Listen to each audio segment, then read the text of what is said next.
আল্লাহর নবী বলেন মা জাতিদেরকে জান্নাতে যাওয়ার জন্য যে চারটি কাজ করতে হবে। এক নম্বরে আল্লাহর নবী বলেন মা জাতিরা যখন পাঁচ ওয়াক্ত নামাজ সঠিকভাবে ওয়াক্তমতো আদায় করতে পারবে। দ্বিতীয় নম্বর হলো রমজান মাস আসলে রমজান মাসের রোজাগুলো আদায় করবে।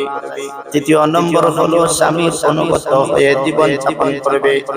চতুর্থ নম্বর তার লজ্জাস্থানের হেফাজত করবে। এই চারটা কাজ যদি মা জাতিরা করতে পারে, আল্লাহর নবী ঘোষণা দেন ফালতাদখুল মিন আইয়ি আবওয়াবিল জান্নাতি শাআত।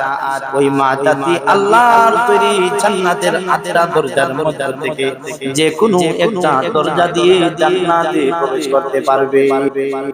একজন মা যদি একজন বোন যদি পর্দা সহকারে তার ঘর থেকে বের হয়, পর্দা উলঙ্গ হয়ে পর্দাহীনতার সাথে ঘর থেকে বের না হয়, পর্দা সহকারে যদি আল্লাহ যেরকম ভাবে ঘোষণা করেছেন, তার কোরআনের মধ্যে যেরকম ভাবে বলেছেন সেভাবে যদি, নবীর হাদিসের মধ্যে নবীজি যেভাবে বলেছেন সেভাবে যদি একজন মহিলা ঘর থেকে বের হয়, হাজার হাজার যুবক হাজার হাজার পুরুষ জাহান্নামের আগুন থেকে বেঁচে যাবে।